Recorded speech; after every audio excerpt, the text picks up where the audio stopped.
നമസ്കാരം. കേരളത്തിലെ crime mystery കേസുകളിൽ എക്കാലത്തും ഓർമ്മിക്കപ്പെടുന്ന ഒരു കേസുണ്ട്. ഭാസ്കര കാർണവർ കൊലക്കേസ്. ക്രൈം വായനക്കാർക്ക് രസിക്കുന്ന എല്ലാ വിഭവങ്ങളും ചേർന്ന ഒരു കേസായിരുന്നു അത്. മോഷണത്തെ തുടർന്നുണ്ടായ കൊലപാതകമെന്നാണ് പോലീസ് ആദ്യം കരുതിയിരുന്നത്. എന്നാൽ പിന്നെ അറിഞ്ഞു, പ്രണയവും പണത്തോടുള്ള ആർത്തിയും പകയും എല്ലാം ചേർന്നൊരുക്കിയ കെണിയിൽ ഒരു 65-കാരൻ ക്രൂരമായി കൊല്ലപ്പെടുകയായിരുന്നുവെന്ന്. 2009 നവംബർ 7 ചെങ്ങന്നൂർ തുരുത്തിമേൽ കാർണവേഴ്സ് വില്ലയിൽ ഭാസ്കര കാർണവർ കൊല്ലപ്പെട്ടു.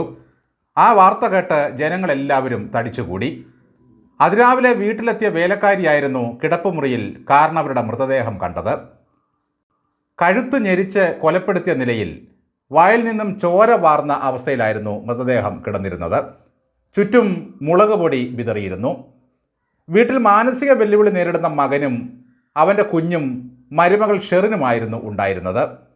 ഷെറിനാണെങ്കിൽ ഒറ്റയ്ക്ക് ഒരു മുറിയിലായിരുന്നു കിടന്നത്. ആ നടുക്കുന്ന കൊലപാതക വാർത്ത കേട്ട് ജനങ്ങൾ തരിച്ചു നിന്നു. പോലീസ് സ്ഥലത്തെത്തി അന്വേഷണം ആരംഭിച്ചു. നാടാകെ ഭീതിയിലാണ്ടു. ആളുകൾ പലതും പറഞ്ഞു. കാരണവർ 2 നായ്ക്കളെ വളർത്തിയിരുന്നു. എന്നാൽ കൊലപാതകി അകത്ത് കടന്നിട്ടും ആ നായ്ക്കൾ കുരച്ചതേയില്ല. കൊല്ലപ്പെട്ട കാർണവരുടെ കിടപ്പുമുറിയിൽ നിന്നും ചില വിരലടയാളങ്ങൾ പോലീസിന് ലഭിച്ചു. മരണാനന്തര ചടങ്ങുകൾക്ക് ശേഷം പോലീസ് വീട്ടുകാരെ ഓരോരുത്തരെയായി ചോദ്യം ചെയ്തു. എങ്ങനെ മോഷ്ടാക്കൾ അകത്തു കയറി? അവർ മൃതദേഹത്തിന് സമീപം തൂകിയത് ആ വീടിൻ്റെ അടുക്കളയിൽ നിന്നും ശേഖരിച്ച മുളക് പൊടിയായിരുന്നു. മരുമകൾ ഷെറിനാണ് പറഞ്ഞത് വീടിൻ്റെ മുകളിലത്തെ നിലയിൽ ഒരു സ്ലൈഡിംഗ് ജനാലയുണ്ടെന്ന്. അതുവഴി പുറത്തു നിന്നൊരാൾക്ക് എളുപ്പത്തിൽ 2ാം നിലയിലേക്ക് പ്രവേശിക്കാമെന്നും അവർ പറഞ്ഞു. എന്നാൽ പോലീസിൻ്റെ പരിശോധനയിൽ ഒരു കാര്യം ബോധ്യമായി. ഒരു ഏണി വഴിയല്ലാതെ പുറത്തു നിന്നൊരാൾക്ക് അതിലൂടെ പ്രവേശിക്കാനേ കഴിയില്ല. തിരച്ചിലിനിടയിൽ പറമ്പിൻ്റെ മതിലിനോട് ചേർന്ന് ഒരു ഏണി കണ്ടെത്തി. എന്നാൽ ആ ഏണിയിലാകെ പൊടി പിടിച്ചിരുന്നു. സമീപകാലത്തൊന്നും തന്നെ ആ ഏണി ഉപയോഗിച്ചതിൻ്റെ യാതൊരു ലക്ഷണവും ഉണ്ടായിരുന്നില്ല. അവിടെ പോലീസിൻ്റെ ബുദ്ധി ഉണർന്ന് പ്രവർത്തിച്ചു. വളർത്തു നായ്ക്കൾ കുരയ്ക്കാതെ പോയത് എന്തുകൊണ്ടായിരുന്നു? പറമ്പിൽ ഏണി ഉണ്ടായിട്ടും അത് കൊലപാതകി ഉപയോഗിക്കാതിരുന്നത് എന്തുകൊണ്ടാണ്? അപ്പോൾ പിന്നെ കൊലപാതകികൾ എങ്ങനെ വീടിൻ്റെ 2ാം നിലയിൽ പ്രവേശിച്ചു? മോഷ്ടാക്കളെ വീട്ടിലുള്ള ആരെങ്കിലും സഹായിച്ചിട്ടുണ്ടാകുമോ? ആരെങ്കിലും വാതിൽ തുറന്നു കൊടുക്കാതെ അവരെങ്ങനെ അകത്ത് പ്രവേശിക്കും? പോലീസ് മരുമകൾ ഷെറിൻ്റെ ഫോൺ കോൾ ശേഖരിച്ചു. അതാ, ഒരു നമ്പറിലേക്ക് 55 കോളുകൾ പോയിരിക്കുന്നു. അതോടെ ഒരു കൊലപാതകത്തിൻ്റെ ചുരുളുകൾ അഴിഞ്ഞു തുടങ്ങി. സമ്പന്നനായ ഭാസ്കര കാർണവർ അമേരിക്കയിലായിരുന്നു. ശാരീരിക വെല്ലുവിളികളുള്ള ഇളയ മകൻ ബിനുവിൻ്റെ ജീവിതം സുരക്ഷിതമാക്കാൻ ഒരു പാവപ്പെട്ട വീട്ടിൽ നിന്നും മകനെ വിവാഹം കഴിപ്പിച്ചു. മരുമകൾ അതിസുന്ദരിയായിരുന്നു. മകൻ്റെ ഭാര്യയായി അവൾ വന്നു കയറിയതോടെ അവൻ്റെ ജീവിതം ഭദ്രമായി എന്നും പ്രായമായ തനിക്കും ഒരാശ്വാസമാകുമല്ലോ എന്നും കാർണവർ കരുതി.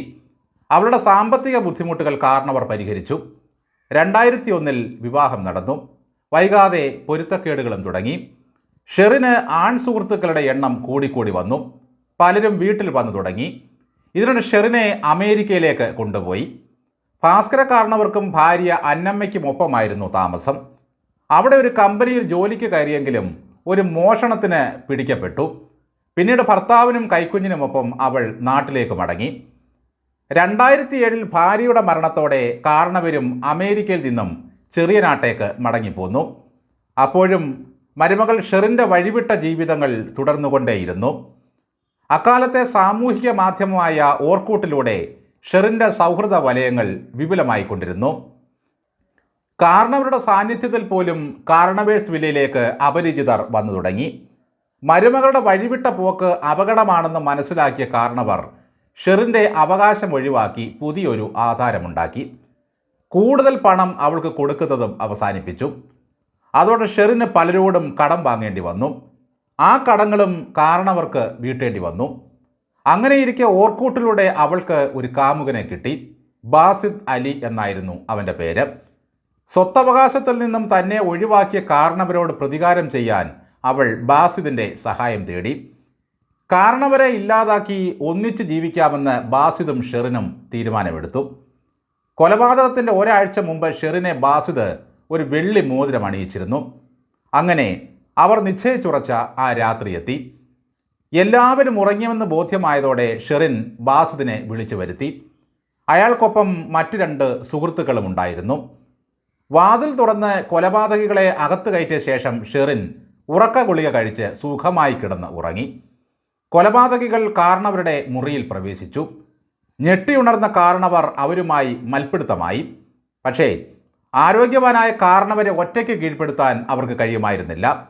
ആ മൂവർ സംഘം കാരണവരെ ക്രൂരമായി ബന്ധനത്തിലാക്കി. ശ്വാസം മുട്ടിച്ച് കൊലപ്പെടുത്തി. വായിൽ നിന്നും മൂക്കിൽ നിന്നും ചോര വന്നു. മരണമുറപ്പാക്കിയ ശേഷം കൊലപാതകികൾ മൃതദേഹത്തിന് ചുറ്റും മുളക് പൊടി വിതറി. പോലീസ് നായ തെളിവെടുക്കുന്നത് തടയാനായിരുന്നു ഇത്.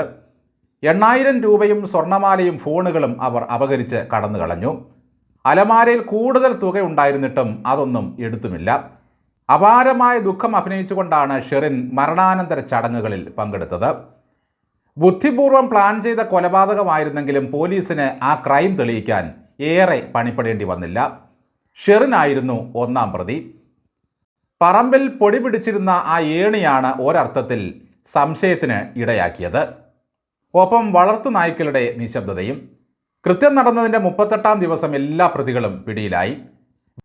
വിരലടയാളങ്ങളും അവൻ കാമുകയെ അണിയിച്ച വെള്ളിമോതിരവും എല്ലാം തെളിവായി സ്വീകരിച്ചു. തൊണ്ടിമോതിരങ്ങളെല്ലാം കണ്ടെടുത്തു. മാവേലിക്കര സെഷൻസ് കോടതി പ്രതികൾക്ക് ജീവപര്യന്തം ശിക്ഷ വിധിച്ചു.